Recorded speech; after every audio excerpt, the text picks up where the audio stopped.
ಆ ಮಂಗಳ ಕೊಲೆ ಮಾಡ್ದ ಎಲ್ಲ FIR ರೆಡಿ ಮಾಡ್ತೀಯಾ?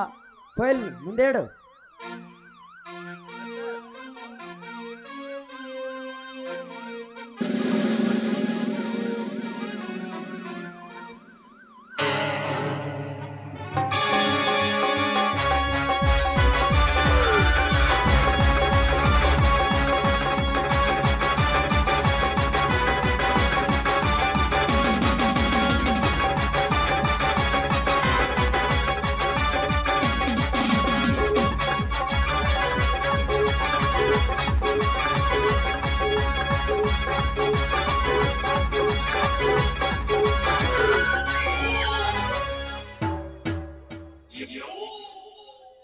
ಏನು ಮಾಡ್ತಾ ಇದ್ದರು ಇನ್ಸ್ಪೆಕ್ಟರ್ ಸಾಹೇಬರು?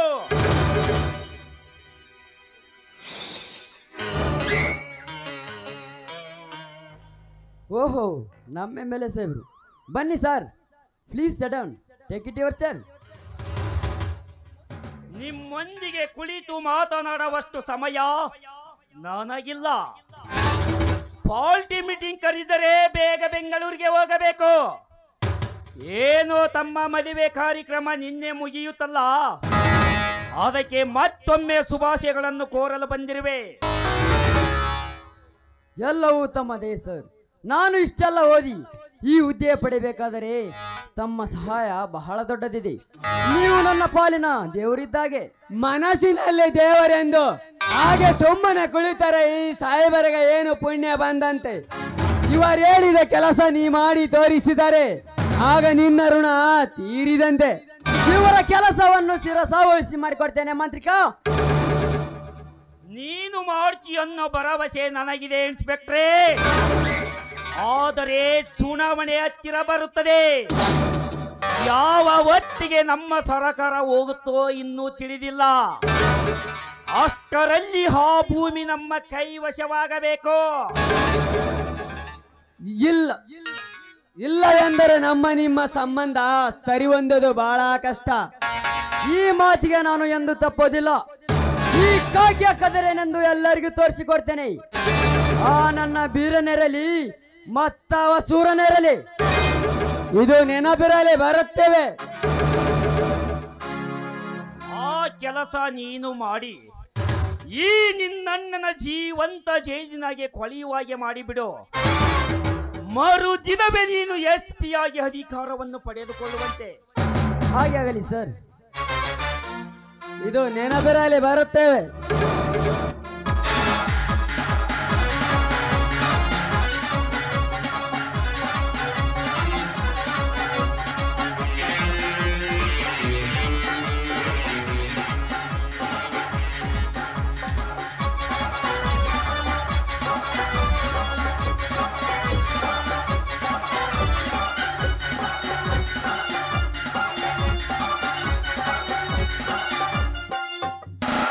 ನಮಸ್ಕಾರ ಇನ್ಸ್ಪೆಕ್ಟರ್ ಸಾಹೇಬರಿಗೆ. ಮತ್ತೊಬ್ಬ ತೆರಡುಕಾರನ ಗಮನ. ಹೇ, ನೀನೇಕೆ ಬಂದೆ ಇಲ್ಲಿಗೆ? ನಿರಪರಾಧಿಯಾದ ನನ್ನ ಅಣ್ಣನ ಬಿಡಿಸಿಕೊಂಡು ಹೋಗಲಕ್ಕೆ ಬಂದಿದ್ದೇನೆ ಸಾಹೇಬ್ರೆ. ತನ್ನ ಸ್ವಂತ ಹೆಂಡತಿಯನ್ನು ಕೊಲೆ ಮಾಡುವ ಪಿತ್ರಿಗಾಗಿ ಅಂದಿನ ದಿನ ನಿಮ್ಮನ್ನು ಮನೆಯಿಂದ ಹೊರ ಕಳಿಸಿ ಸಂಚು ಮಾಡಿ ಅವಳನ್ನು ಕೊಂದು ಹಾಕಿದ ಈ ನೀಚ ದೇವರೇ, ನಿರಪರಾಧಿಯ. ಥು, ಇವನ ಒಂದೊಂದು ಕೃತ್ಯ ಕೇಳಿಸಿಕೊಂಡಾಗಲೂ ಕೂಡ ಈ ನಿಮ್ಮಣ್ಣ ದೇವರಂತವನೇ. ಛೇ, ನಿಮ್ಮನ್ನು ಅಣ್ಣಂದಿರೆಂದು ಹೇಳಿಕೊಳ್ಳೋದಕ್ಕೆ ನನಗೆ ಏನು ನಾಚಿಕೆ ಆಗ್ತಿದೆ. ನೀನೊಬ್ಬ ತಿರಡೆಕೋರ, ಇವನೊಬ್ಬ ಕೊಲೆಗಾರ. ಇನ್ಸ್ಪೆಕ್ಟರ್, ಬಾಯಿ ಬಿಗಿಡಿದು ಮಾತನಾಡಿರಿ. ಇಲ್ಲವಾದರೆ ನಾನು ನಿನ್ನ ಅಣ್ಣನೆಂಬ ಪದವನ್ನು ಕಿತ್ತಿಕೊಂಡು ಜರಿದು ಮಾತನಾಡುವ ನಿನ್ನ ನಾಲಿಗೆಯನ್ನು ಕತ್ತರಿಸಿ ನಿಜವಾದ ಕೊಲೆಗಾರ ನಾನಾಗಿ ಜರಿದು ಮಾತನಾಡುವ ನಿನ್ನ ನಾಲಿಗೆಯನ್ನು ಕತ್ತರಿಸಬೇಕಾಗುತ್ತದೆ. ಹುಷಾರ್. ಹೇ ಬೀರ, ನಾನೊಬ್ಬ ಪೊಲೀಸ್ ಅಧಿಕಾರಿ ಇದ್ದೇನೆ. ನಾನಿನ್ನ ಏನ್ ಬೇಕಾದ್ರೂ ಮಾಡಬಲ್ಲೆ. ಅಧಿಕಾರವಿದೆ ಎಂದು ಅರಿತು ನೋಡದೆ ಏನಾರ ಮಾತನಾಡಿದ್ರೆ ಯಾರು ಕೇಳ್ತಾರೆ? ನೀನಿಲ್ಲಿ ಹೆಚ್ಚಿಗೆ ಮಾತನಾಡಿದ್ರೆ ನಾನಿನ್ನ ಇಲ್ಲೇ ಶೂಟ್ ಮಾಡಬೇಕಾದಿತ್ತು. ಯಾಕ್ತಾರ ಸೂಟ್ ಮಾಡ್ತೀಯಾ? ಸೂಟ್ ಮಾಡು. ನಿನ್ನ ತಮ್ಮನಾಗಿ ಪಡೆದು ನಿನ್ನ ಮಾತಿಗೆ ನಗಬೇಕೋ ಹಳಬೇಕೋ ನನಗೊಂದು ತಿಳಿಯದಾಗಿದೆ. ಹಾ, ನಿನ್ನ ತಮ್ಮನಾಗಿ ಪಡೆದು ಮೊದಲ ನನ್ನ ಸೂಟ್ ಮಾಡು. ನನ್ನ ತಮ್ಮ ಶಾಲೆ ಕಲಿಯಕ ದೊಡ್ಡ ಹಾಡಿ ಬಂದ್ರೆ ಅಂಗಲ್ ಹೊಲಸಾಕೈತೆ ಅಂತೇಳಿ ನೀನು ಯಾಗಲ ಮೇಲೆ ಹೊತ್ಕೊಂಡ್ ಬರ್ತಿದ್ನಲ್ಲ ತಮ್ಮ, ಅದಕ್ಕೆ ಮೊದಲ ನನ್ನ ಸೂಟ್ ಮಾಡು. ನನ್ನ ತಮ್ಮ ಶಾಲಿ ಕಲಿಯಕ್ಕೆ ಯಾರಿಗೆ ಹಿಂದೆ ಬೀಳಬಾರದಂತೇಳಿ ಅಣ್ಣನಿಗೆ ಗೊತ್ತಿಲ್ಲದೆ ಮರಿ ಮಾರಿದ ರೊಕ್ಕವನ್ನು ಕಳಿಸಿದ್ದಲ್ಲಪ್ಪ. ಅದಕ್ಕೆ ಮೊದಲ ನನ್ನ ಬೇಗ ಸೂಟ್ ಮಾಡು. ನಿನ್ನ ತಮ್ಮನಾಗಿ ಪಡೆದು ಮೊದಲ ನನ್ನ ಸೂಟ್ ಮಾಡು. ಬೇಸ್ ತುಂಬಾ ವಿನಯ ಮಾಡುತ್ತಿದ್ದೀಯ. ಈ ನಿನ್ನ ಸಂಭಾಷಣೆಯನ್ನು ಊರ ಜನರು ಕೇಳಿಸಿಕೊಂಡರಿ ಕ್ಯಾ ಕರ್ಸಿತು ಎಂದು ನಿನ್ನ ಮುಖಕ್ಕೆ ಹೋಗವರು. ಮರಿ ಮಾರಿ ಓಸಿದ್ದಾನಂತೆ, ಹೊತ್ತು ತಿರುಗಿದ್ದಾನಂತೆ. ಹೇ ಭೂಪ, ಯಾರ ಮರಿ ಮಾರಿದ್ಯೋ? ಎಲ್ಲಿ ನಿನ್ನ ಮರಿ, ಎಲ್ಲಿ ನಿನ್ನ ಕುರಿ, ಎಲ್ಲಿ ನಿನ್ನ ಆಸ್ತಿ? ಎಲ್ಲವೂ ನಮ್ಮ ಸೊತ್ತು. ನೀನು ನಮ್ಮಣ್ಣನಲ್ಲ, ಎಲ್ಲಿಂದಲೋ ಬಂದ ಅನಾಥ. ಇನ್ನೊಮ್ಮೆ ನುಡಿಯದಿರಿ ಅನಾಥನೆಂಬ ಶಬ್ದವನ್ನು. ನೀವು ಈ ರೀತಿ ಮಾತನಾಡಬೇಕಾದರೆ ನಿಮ್ಮ ಪಾಪದ ಗುಣ ತುಂಬಿ ಬಂದಂತೆ ಕಾಣುತ್ತಿದೆ. ನೀನು ನನ್ನ ತಮ್ಮನೇ ಅಲ್ಲ, ರಕ್ತ ಸಂಬಂಧದ ದ್ರೋಹಿ. ಸಾಕು, ಮುಗಿಸೋ ನಿನ್ನ ಹಳೆಯ ಪುರಾಣ. ಬಿಸಿ ಬಿಡಿಯವನನ್ನು.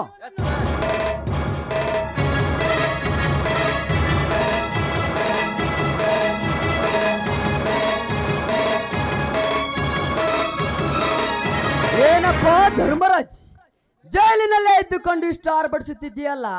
ಇವನು ನಮ್ಮಣ್ಣನ, ಇವನ ಉಪಕಾರ ನನಗಿದೆಯಾ? ಇವನು ಅನಾಥನಲ್ಲದೆ ಮತ್ತೇನು? ಇವನು ನಮ್ಮ ತಂದೆ ರಕ್ತ ಹಂಚಿಕೊಂಡು ಹುಟ್ಟಿದರೆ ನಾನು ಮದುವೆಯಾಗಬೇಕಾರೋ ಹೆಣ್ಣನ್ನು ಪ್ರೀತಿಸುತ್ತಿರಲಿಲ್ಲ. ಇವನ ಮಾತು ಕೇಳಿ ನೀ ದೇವರಂತ ಅತ್ತಿಗೆಯನ್ನೇ ಕೊಲ್ಲುತ್ತಿರಲಿಲ್ಲ. ಹೇಳಿ ಸತ್ಯವನ್ನು. ಸತ್ಯ ಅಸತ್ಯತೆಯನ್ನು ಹೇಳಲಿಕ್ಕೆ ಇದು ಪಂಚಾಯತಿ ಅಲ್ಲ. ಸಣ್ಣವನಾದ ನಿನಗೆ ತಿದ್ದಿ ಬುದ್ಧಿ ಹೇಳೋದಕ್ಕೆ ಇದು ಮನೆಯೂ ಅಲ್ಲ. ಆಸ್ತಿ ಇಲ್ಲದೆ ನಾವು ಅನಾಥರಾಗಿದ್ದಾಗ ಬೀರನ ತಾಯಿ ಅಂದರೆ ನನ್ನ ಚಿಕ್ಕಮ್ಮ ನಮಗೆ 5 ಎಕರೆ ಭೂಮಿ, ಅವನಿಗೆ 5 ಎಕರೆ ಭೂಮಿ ಕೊಟ್ಟು 100 ಕುರಿಗಳನ್ನು ಕೊಡಿಸಿ ನಮ್ಮ ಮನೆಯ ಸಂಸಾರಕ್ಕೆಂದು 2 ಲಕ್ಷ ರೂಪಾಯಿ ಹಣವನ್ನು ಕೊಟ್ಟು ನಮಗೆ ನೆರಳು ಮಾಡಿ ಆ ಕೂಸನ್ನು ನನ್ನ ಕೈಗೊಪ್ಪಿಸಿ ಹೋಗಿದ್ದಾಳೆ ಕಣೋ. ಸಣ್ಣವನಾದ ನಿನಗೆಲ್ಲಿ ಗೊತ್ತು? ಹಾಗಾದರೆ ತೋಟದ ಹೊಲದಲ್ಲಿ ಇವನ ಹೆಸರಿನ ಜೊತೆ ನಿನ್ನ ಹೆಸರು ಹಾಕಿದೆ. ಕ್ಯಾನ್ಸರ್ ಕಾಯಿಲೆಯಿಂದ ಸಾಯಬೇಕಾದ ಸಂದರ್ಭದಲ್ಲಿ ಅವನಿಗೆ ವಯಸ್ಸಿಲ್ಲ ಎಂದು ಅಜ್ಞಾನ ಪಾಲಕನೆಂದು ಕೂಡ್ರಿಸಿ ಹೋಗಿದ್ದಾಳೆ ಕಣೋ. ಸುಳ್ಳು ಸುಳ್ಳು ಸುಳ್ಳು. ಇದನ್ನಾವುದನ್ನು ನಾನು ನಂಬೋದಿಲ್ಲ. ಬಿಸಿ ಒಳಗಡೆ ಹಾಕಿವನನ್ನು.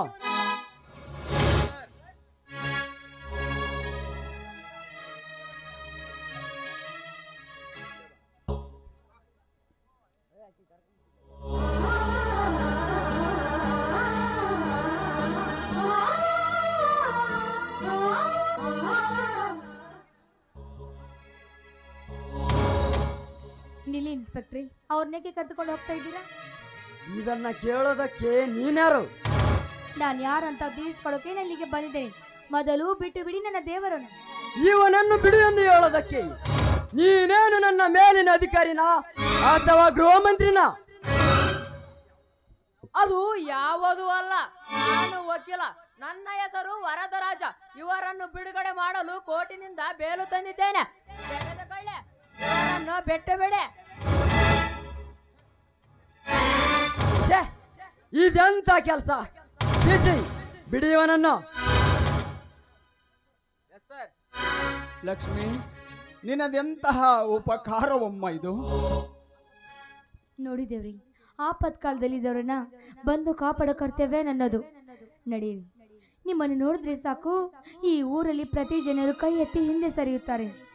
ಮಾಮ ಎಂದು ಕರೆಯುವ ಈ ಬಾಯಿಯಿಂದ ದೇವರೇ ಎಂದು ಕರೆಯುವ ನಿನ್ನ ಸರ್ವದ ಬುದ್ಧಿಗೆ ಉತ್ತರವೆಲ್ಲಿದೆ ತಾಯಿ? ನನ್ನ ಹತ್ತಿರ ಉತ್ತರವೆಲ್ಲಿದೆ? ನಿನ್ನ ಈ ಕೆಲಸ ಅಪಾರವಾದದ್ದು ತಾಯಿ, ಅಪಾರವಾದದ್ದು. ನೋಡಿದ್ದೇವ್ರಿ, ಇದು ಮಾತಾಡುವ ಸ್ಥಳವಲ್ಲ. ನಡೆಯಿರಿ, ನಾವೆಲ್ಲರೂ ಹೋಗೋಣ. ಹೌದು, ಬಾರಣ, ಮೊದಲು ಮನೆಗೆ ಹೋಗೋಣ.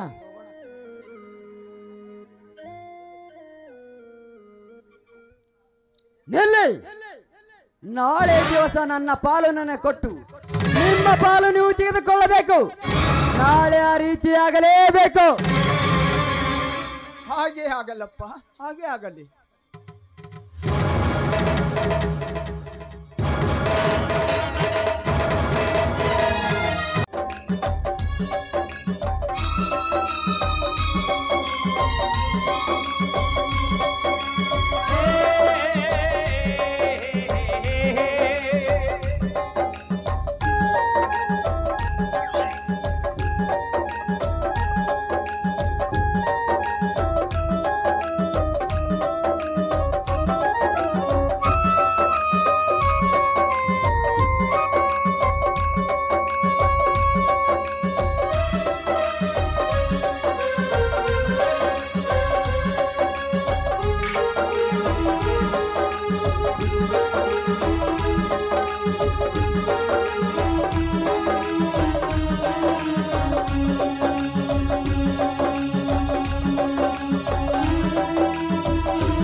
ಕುಳಿತುಕೊಂಡು ಏನು ಯೋಚನೆ ಮಾಡ್ತಾ ಇದೆಯಾ?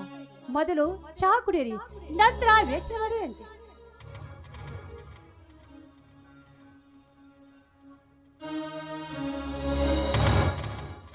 ಅದು ಅಂತಿಂತಹ ಚಿಂತೆಯಲ್ಲ ತಾಯಿ. ನಾನು ಜೀವನ ಪೂರ್ತಿ ಕೊರಗಿ ಕೊರಗಿ ಸಾಯುವಂತಹ ಚಿಂತೆ. ಏನು ಮಾಡಲಿ, ಯಾರ ಮುಂದೆ ಹೇಳಿಕೊಳ್ಳಲಿ? ನೋಡಿ, ಕೊಂತರ ಮನೆಯಲ್ಲಿ ಚಿಂತೆ, ಆ ಹೊಳೆಯ ಮೇಲೆ ಹಣದ ಚಿಂತೆ, ಬಡವನಾದ್ರೂ ಬಂಗ ತಟ್ಟಿ ಮೇಲೆ ಊಟ ಮಾಡ್ತಿರುವಾಗ ನೋಡಿ ಬಾವ, ಚಿಂತೆ ಎಂಬ ದೂರ ಮಾಡಿ ಒಂದೇ ಒಂದು ಸಾರಿ ನನ್ನ ತಿರುಗಿ ನೋಡಿ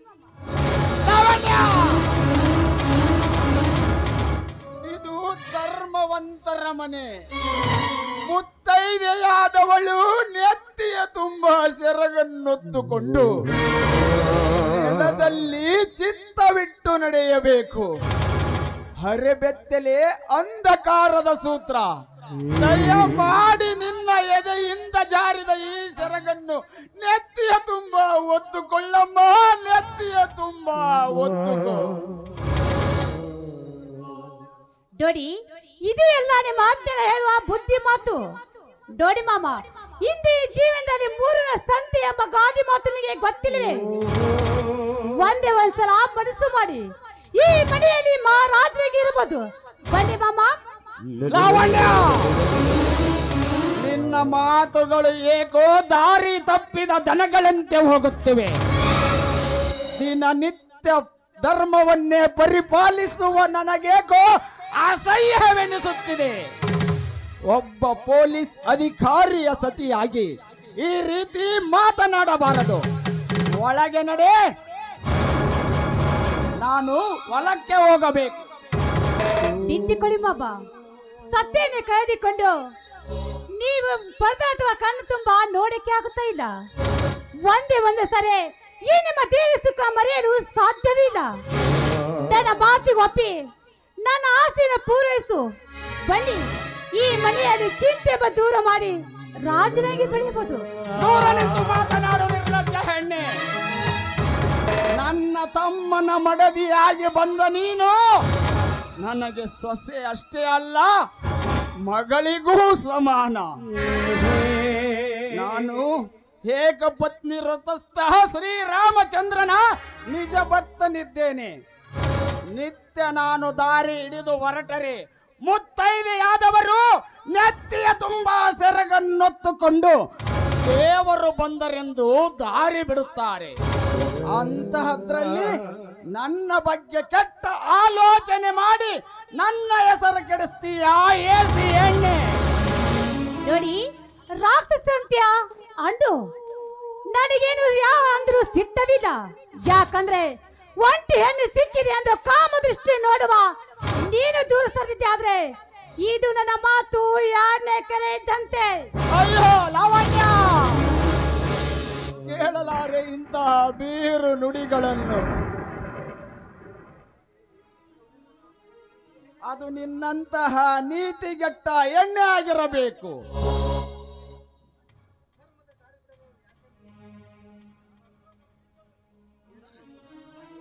ಏನೆಂದು ಉತ್ತರ ಕೊಡಲಿ ದೇವ ಈ ಹೆಣ್ಣಿಗೆ?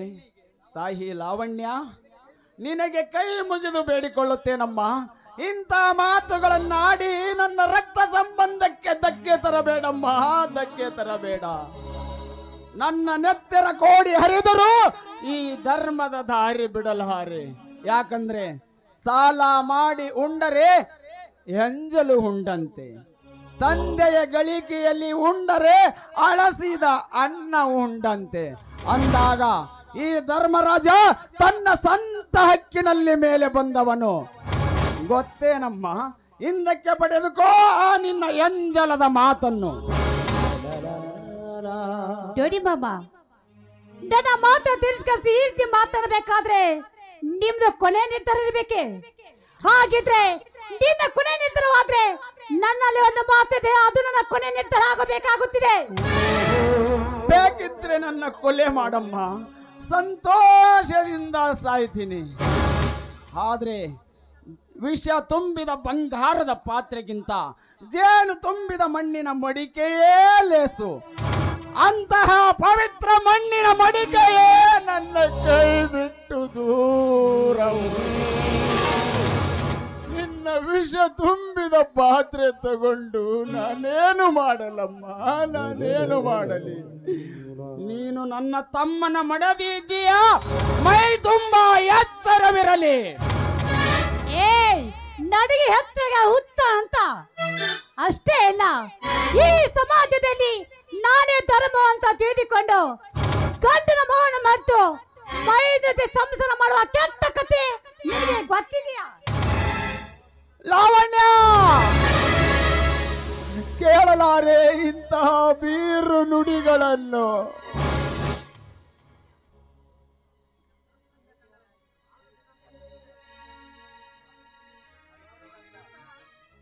ಅದು ನಿನ್ನಂತಹ ನೀತಿಗೆಟ್ಟ ಎಣ್ಣೆ ಆಗಿರಬೇಕು. ಹೌದು, ನನ್ನಂತ ನೀತಿಗೆಟ್ಟ ಹೆಣ್ಣು ಇರಲೇಬೇಕು. ಯಾಕಂದ್ರೆ ತನ್ನ ಗಂಡನ ಮೌನ ಮರೆತು ಮೈದ ಮೇಲೆ ಕಣ್ಣು ಹಾಕುವ ನಿಮ್ಮಂತ ಧರ್ಮವಂತರು ಎಷ್ಟಿಲ್ಲ ಈ ಸಮಾಜದಲ್ಲಿ.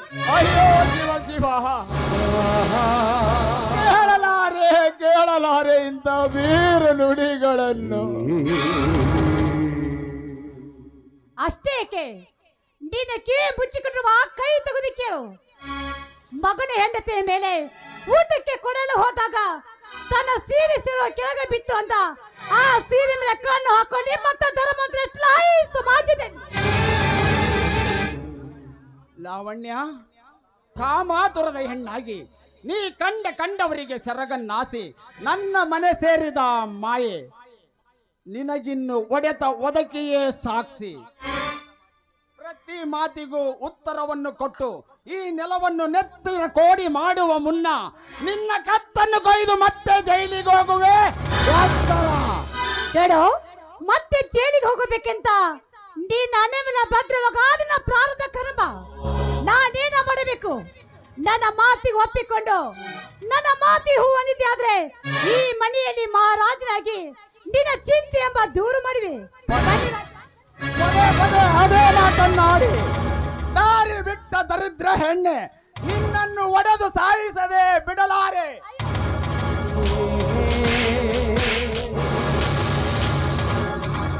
ಅಣ್ಣ, ಏನಿದು ನಿನ್ನ ಹೇಸಿ ಕೃತ್ಯ? ಅಯ್ಯೋ ಸ್ವಾಮಿ, ದೇವರತ್ತ ಬಂದು ನನ್ನ ಮಾನ ಪ್ರಾಣ ಕಾಪಾಡ್ತೀವಿ. ಇಲ್ಲವಾದ್ರೆ ನಿಮ್ಮ ಅಣ್ಣನ ಶೀಲವನ್ನು ಹಾಳು ಮಾಡ್ತಾ ಇದ್ದ. ಬೇಡ, ನಿಮ್ಮ ತಮ್ಮನ ಮಡದಿ ಅಂತ ಕೈ ಮುದುಕಿ ಇದ್ರು ನನ್ನ ಮೇಲೆ ಮಾನಭಂಗ ಮಾಡಿದ ಈ ಪಾಪಿ. ಹೌದೇನೋ ಚಾಂಡಾಲ, ಬಾಯಿ ತುಂಬಾ ಧರ್ಮರಾಜನೆಂದು ಹೇಳಿಕೊಂಡು ಈಗ ನನ್ನ ಹೆಂಡತಿಯ ಶೀಲಕ್ಕೆ ಕೈ ಹಾಕಿದ್ಯಾ ನೀಚ? ಹೇಳು. ನಮ್ಮ ಒಡಿಯಪ್ಪ ಒಡಿ, ಅವಳ ಮಾತನ್ನು ನಂಬಿ ನಿನಗೆ ತೃಪ್ತಿ ಆಗುವ ತನಕ ಒಡಿ ಬಡಿ. ಬೇಕಿದ್ರೆ ನನ್ನ ಜೀವನಾನೇ ತೆಗೆದು ಬಿಡು. ನೀನು ನಂಬಿದ ಕಳಂಕವನ್ನು ಹೊತ್ತುಕೊಂಡು ಸಾಯ್ತೀನಿ. ಆದರೆ ಸತ್ಯದ ಸತ್ವ ಪರೀಕ್ಷೆ ಮಾಡು ತಮ್ಮ, ಸತ್ಯದ ಸತ್ವ ಪರೀಕ್ಷೆ ಮಾಡು. ನೋಡಿ, ನೀವು ಕಣ್ತುಂಬ ನೋಡಿದ್ರು, ಕಣ್ಪುರ್ಮ ನೋಡಿದ್ರು, ಇನ್ನು ಸತ್ಯ ಪರೀಕ್ಷೆ ನೋಡು ಅಂತ ಹೇಳ್ತಾ ಇದ್ರೆ ನಿಮ್ಮ ಅಣ್ಣ. ನೋಡಿ, ಇಷ್ಟೆಲ್ಲ ಆದ್ಮೇಲೆ ನಾನೇಕೆ ಈ ಮನೆಯಲ್ಲಿ ಜೀವಂತ ಇರಬೇಕು? ಹೌದು, ನಾ ಸತ್ತು ಹೋಗ್ಲೇಬೇಕು. ಎಲ್ಲ ಪಾಪಿ ನನ್ನ ಮಗನೇ, ನನ್ನ ಹೆಂಡತಿ ತಮ್ಮನ ಹೆಂಡತಿಯನ್ನು ಮಗಳ ಸಮನೆಂದು ತಿಳಿದಿ ಅವಳಷ್ಟೇ ಪರಿಪರಿಯಾಗಿ ಬೇಡಿಕೊಂಡರು ಬಲಾತ್ಕಾರಕ್ಕೆ ಮುಂದಾದಿ ಆ ನೀಚ. ಬಾಯಲ್ಲಿ ನೀತಿ ಪಾಠ, ಕೃತಿಯಲ್ಲಿ ಧರ್ಮದೇಶ ಪಾಠ. ನಿರ್ಲಜ್ಜ, ನಿನ್ನನ್ನು ಅಣ್ಣ ಎಂದು ಹೇಳಿಕೊಳ್ಳೋದಕ್ಕೆ ನನಗೆ ಏನು ನಾಚಿಕೆ ಆಗ್ತದೆ. ಲೇ ಧರ್ಮರಾಜ್, ಮಾಡಿಕೊಂಡ ಮಡಿದೆಯನ್ನೇ ಕೊಂದೆ. ನನ್ನ ಕೈ ಹಿಡಿಯಬೇಕಾಗಿದ್ದ ಲಕ್ಷ್ಮಿಯನ್ನು ವೀರನ ಮಡಿದೆಯಾಗಿ ತಂದೆ. ಈಗ ನನ್ನ ಹೆಂಡತಿಯ ಶೀಲವನ್ನು ತಿನ್ನದಿದ್ದರು ಕೈ ಹಾಕಿ ತಪ್ಪಿ ತಿಂದೆ. ನಾನಿನ್ನ ಉಳಿಸಲಾರೆ.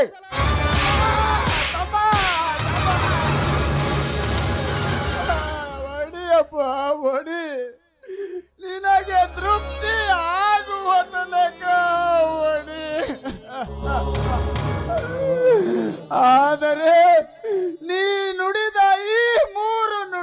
ನುಡಿಗಳನ್ನು ಮಾತ್ರ ನುಡಿಯಬೇಡ ತಮ್ಮ. ಈ 3 ನುಡಿಗಳನ್ನು ಮಾತ್ರ ನುಡಿಯಬೇಡ. ನಿನ್ನ ಕಾಲಿಗೆ ಬೀಳ್ತೀನಿ. ಸರಿಯಾಚಿಗೆ ನೀಚ, ನಿನ್ನ ಪವಿತ್ರ ಕೈಗಳಿಂದ ನನ್ನ ಪವಿತ್ರವಾದ ಪಾದವನ್ನು ಮುಟ್ಟಬೇಡ. ಏಕೆಂದರೆ ಉಣ್ಣುವ ಅನ್ನ ಮತ್ತು ಕಕ್ಕಸವನ್ನು ಒಂದೇ ಬಗೆಯಲ್ಲಿ ಸ್ವೀಕರಿಸುವ ನೀನು ಹಿರಿಯ ಅಣ್ಣಂದರೆ ಹಡೆ ತಂದೆಗೆ ಸಮಾನ ಎಂದು ನಾನು ನಂಬಿದ್ದರೆ ಆ ಶಂಭುಲಿಂಗ ಸ್ಮರಣೆಯನ್ನೇ ಮರೆತು ಮಗಳನ್ನೇ ಮೋಹಿಸಿದ ಪಾಪಿ ನೀನು. ಅಯ್ಯೋ ಶಿವ ಶಿವ, ಕೇಳಲಾರೆ ಇಂಥ ಬೀರು ನುಡಿಗಳನ್ನು. ಅಮ್ಮ ಸೀತಮ್ಮ, ಇಂತಹ ಅಪವಾದದ ಮಾತಿಗೆ ಸಿಕ್ಕು ಮತಿಹೀನನಾಗಿ ಸಾಯಿ ಎಂದು ನನ್ನ ಎತ್ತೇನಮ್ಮ. ತಮ್ಮ ಶಶಿಧರ, ನನ್ನ ಈ ರೀತಿ ಒಡೆದು ಮಾನ ಕಳಿಬೇಡಪ್ಪ. ಇದರಲ್ಲಿ ನನ್ನ ತಪ್ಪು ಏನೂ ಇಲ್ಲ. ಆ ದೇವರ ಮೇಲೆ ಹಾಣೆ, ಅದಕ್ಕಿಂತ ಮಿಗಿಲಾಗಿ ಶ್ರೀ ಮಾರುತೇಶನ ಮೇಲಾಣೆ, ಅದಕ್ಕೂ ಮೇಲಾಗಿ ಶ್ರೀ ಬಸವೇಶ್ವರನ ಮೇಲಾಣೆ, ಇದರಲ್ಲಿ ನನ್ನ ತಪ್ಪು ಏನೂ ಇಲ್ಲ. ಅವಳೇ ತನ್ನ ಮೋಸದ ಮಾತಿನಿಂದ ತನ್ನ ಕಾಮದಾಟಕ್ಕೆ ಕರೆದು ಅಯ್ಯೋ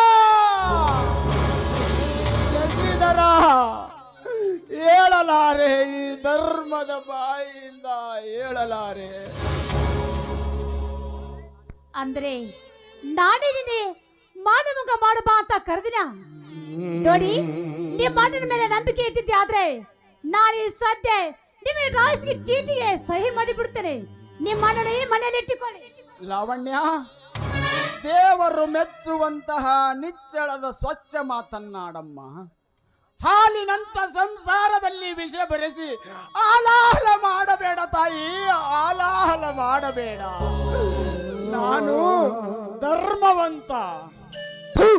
ಪಾಪಂದ ಯಾವ ಬಾಯಿಂದ ಹೇಳುತ್ತಿದ್ದೆ ಆ ಧರ್ಮಾಂತನೆಂದು ಹೇಳಿ? ಆ ಕೀಚಕನಿಗಿಂತ ಕೀಳಾಗಿ, ಆ ದುಶ್ಯಾಸನಿಗಿಂತ ನೀಚನಾಗಿ, ಆ ರಾವಣನಿಗಿಂತ ಕ್ರೂರನಾದ ನೀನು ಧರ್ಮವಂತನೇ? ಅಲ್ಲಲ್ಲ, ನೀನು ಪಾಪಾತ್ಮ. ಹೋಗು, ಈ ಮನೆಯಲ್ಲಿ ಒಂದು ಕ್ಷಣ ಕೂಡ ನಿಲ್ಲಬೇಡ. ತಮ್ಮ ನೂಕಬೇಡ ತಮ್ಮ, ಹೋಗುತ್ತೀನಿ, ನೂಕಬೇಡ ತಮ್ಮ. ನೀನು ಚಿಕ್ಕವನಿದ್ದಾಗ ನಿನಗೆ ಕೈ ತುತ್ತು ಮಾಡಿ ಉಣಿಸಿ ತಿನಿಸಿ ಶಾಲೆಗೆ ಕಳಿಸಿ ನಿನಗೆ ನೌಕರಿ ಕೊಡಿಸಿದ ಪ್ರೀತಿ ನಿನ್ನ ಬಿಟ್ಟು ಹೋಗೋದಕ್ಕಾಗವಲ್ದು ತಮ್ಮ. ಹೊರಗ ನೂಕಬೇಡ, ಹೊರಗ ನೂಕಬೇಡ ತಮ್ಮ. ನೀನು ತಾಯಿ ನೆನಪಾಗಿ ಅತ್ತಾಗ ನನ್ನ ಹೆಗಲ ಮ್ಯಾಲೆ ಕುಂದ್ರಿಸ್ಕೊಂಡು ಹೋಗಬೇಕಾದ್ರೆ ನನ್ನ ಮಂಡಿ ಮ್ಯಾಲೆ ಮಲ ಮೂತ್ರ ವಿಸರ್ಜನೆ ಮಾಡಿದ್ರು ಅದು ಅಮೃತ ಅಂತ ಇದೆ ಕೈಯಲ್ಲಿ ಒರೆಸಿ ಹಂಗೆ ಒತ್ಕೊಂಡು ಹೋಗ್ತಿದ್ದಲ್ಲೋ ತಮ್ಮ. ಅದನ್ನ ನೆನಪಿಸಿಕೊಂಡು ನಿನ್ನ ಬಿಟ್ಟು ಹೋಗೋಕ್ಕಾಗವಲ್ದು ತಮ್ಮ, ನಿನ್ನ ಬಿಟ್ಟು ಹೋಗೋಕ್ಕಾಗವಲ್ದು. ಹೊರಗೆ ನೂಕಬೇಡ ತಮ್ಮ, ಹೊರಗೆ ನೂಕಬೇಡ ತಮ್ಮ. ಅಂದು ನೀನು ಚಿಕ್ಕವನಿದ್ದಾಗ ನಿನಗೆ ಚೇಳು ಕಡಿದಾಗ ಆ ಚೇಳು ಕಡಿದ ಜಾಗಕ್ಕೆ ಇದೇ ಹಲ್ಲಿನಿಂದ ಅದರ ವಿಷವನ್ನು ಹೊರತೆಗೆದು ನಿನ್ನ ಪ್ರಾಣ ಉಳಿಸಿದ್ನೆಲ್ಲೋ ತಮ್ಮ. ಅದನ್ನ ನೆನಪಿಸಿಕೊಂಡಾದ್ರೂ ನನ್ನ ಅಪ್ಪಿಗಾರು ತಮ್ಮ, ನನ್ನ ಅಪ್ಪಿಗಾರು. ಹೊರಗೆ ನೂಕಬೇಡ. ನಿನ್ನ ಹರಿಕತೆ ನನಗೆ ಬೇಕಾಗಿಲ್ಲ. ನನ್ನ ಪಾಲು ನನಗೆ ಬಿಟ್ಟು ನಿಮ್ಮ ಪಾಲು ನೀವು ತೆಗೆದುಕೊಂಡು ಈ ಮನೆಯಿಂದ ಹೋಗಿಬಿಡಿ. ಇದು ನನ್ನ last warning. You get out. ಇದಕ್ಕೂ ಮೀರಿ ನೀನು ಹೋಗದಿದ್ದರೆ ನೀನು ನಂಬಿರುವ ನಿನ್ನ ದೇವರ ಮೇಲಾಣೆ. ಶಶಿಧರ, ದೇವರಾಣೆ ಹಾಕಿ ಕತ್ತರಿಸಿ ಬಿಟ್ಟೆ ಯಾರ ರಕ್ತ ಸಂಬಂಧದ ಕರಳನ್ನ ತಮ್ಮ. ಹೆಂಡತಿ ಮಕ್ಕಳಿಲ್ಲದ ನಾನು ನಿಮ್ಮನ್ನೇ ಮಕ್ಕಳೆಂದು ತಿಳಿದಿದ್ದೆ. ಆ ನಂಬಿದ ಕರುಳೇ ಕತ್ತರಿಸಿ ಹೋದಾಗ ಪಾಲು ತಗೊಂಡು ನಾನೇನು ಮಾಡಲಪ್ಪ? ಬೀರನ ಆಸ್ತಿ ಬೀರನಿಗೆ ಇರಲಿ, ನನ್ನ ನಿನ್ನ ಆಸ್ತಿ ನಿನಗೇ ಇರಲಿ. ಬರಿಗೈನಿಂದ ವಿದಾಯ ಹೇಳಿ ನಿನ್ನಿಂದ ಈ ಮನೆಯಿಂದ ಬಹುದೂರ ಹೋಗಿ ಬಿಡ್ತೀನಿ ತಮ್ಮ, ಬಹುದೂರ ಹೋಗಿ ನಿಲ್ಲು. ಹಾಗೆ ಹೇಳಿದರೆ ಸಾಲದು, ಈ ಪೇಪರ್ ಮೇಲೆ ಸಹಿ ಹಾಕಿ ಹೋಗು. ತಾರೋ, ಸಂತೋಷದಿಂದ ಸಹಿ ಮಾಡ್ತೀನಿ ತಾರೋ.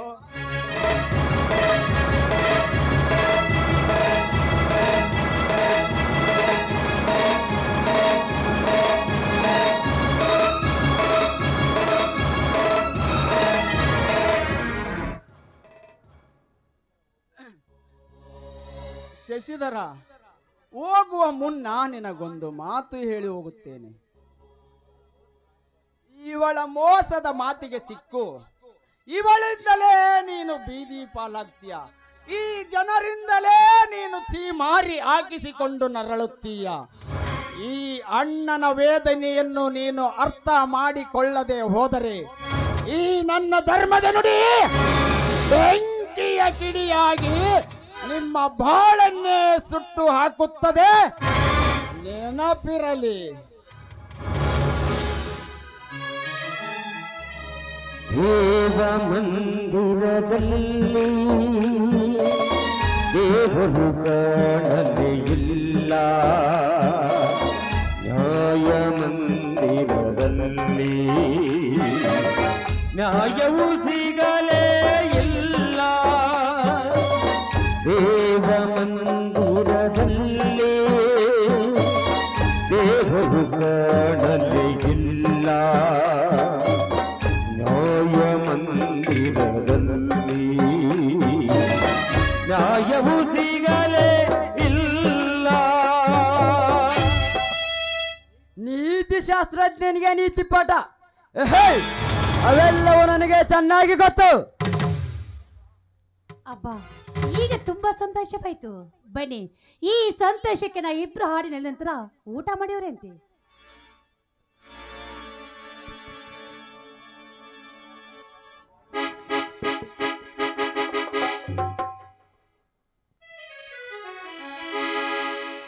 हो प्रेमी है प्रेमी है, हो प्रेमी है, I love you, I love you.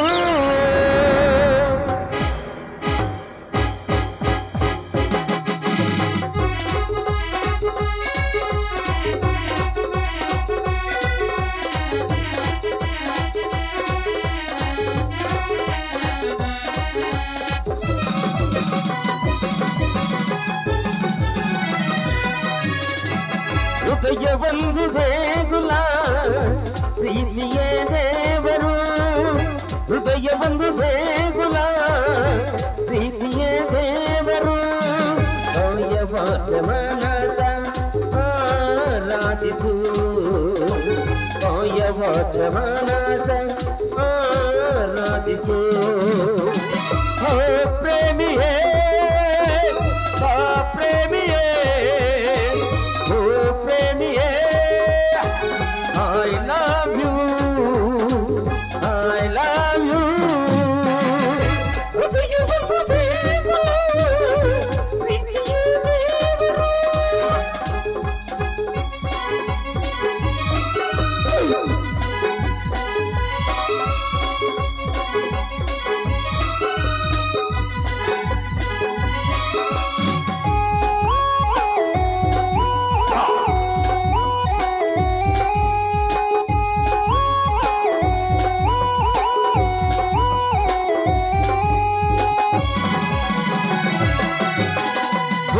ನಕ್ಷತ್ರ ನಿನಗಿದರು ಆಕಾಶವು ಬೆಳಗಬಲ್ಲದೆ ಚಂದ್ರನಿಲ್ಲದೆ, ಜನ್ಮ ಹುಟ್ಟಿದರು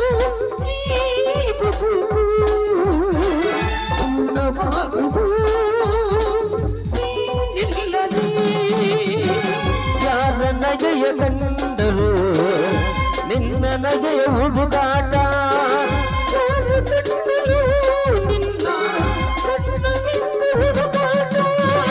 ನನ್ನ ಕಣ್ಣಲ್ಲಿ ನಿನ್ನ ಬಿಂಬವೇ ನನ್ನ ನೆರಳಲಿ ನಿನ್ನದೇ ಚಾಯೆ ಏನಿದು ಮಾಯೆ ಏನಿದು ಮಾಯೆ ಹೃದಯ ಒಂದು ದೇಗುಲ ಪ್ರೀತಿಯೇ ದೇವರು ಹೃದಯ ಒಂದು ದೇಗುಲ ಪ್ರೀತಿಯೇ ದೇವರು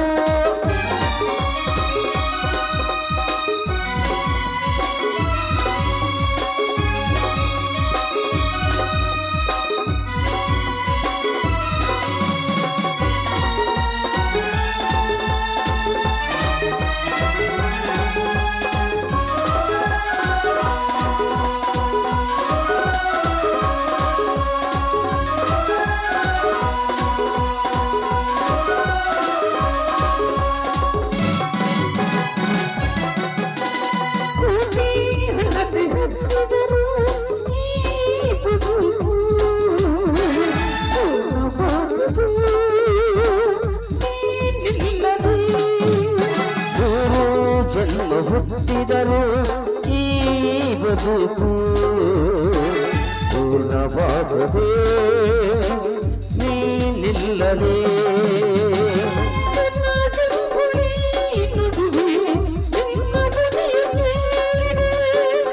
ವಿರಹದ ಭಾವಕ್ಕೆ ನಿನ್ನ ದನಿಯ ಕೇಳಿದೆ ನಿನ್ನ ಎದೆಯಲಿ ನಿನ್ನ ಬಿಂಬವೇ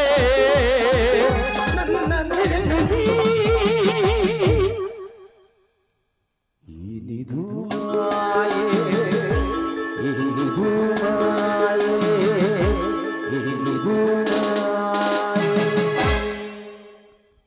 ಬನ್ನಿ ಒಳಗೋಗಿ ಊಟ ಮಾಡೋರಂತೆ.